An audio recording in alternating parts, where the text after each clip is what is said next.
আপনার এমন কোনো গোপন আমল আছে কি যা শুধু আপনার ও আল্লাহর মধ্যে সীমাবদ্ধ? দুনিয়ার জীবনে আমাদের প্রধান দায়িত্ব হলো নিজের আমলনামা সমৃদ্ধ করা। সমৃদ্ধ আমলনামার মাধ্যমে আল্লাহর নৈকট্য লাভ করা। আর আল্লাহর নৈকট্য লাভের বড় মাধ্যম হলো গোপন ইবাদত।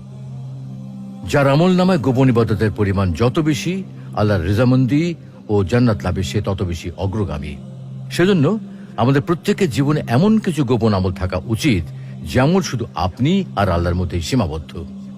পৃথিবীর কোনো মানুষ এ ব্যাপারে কিছুই জানবে না।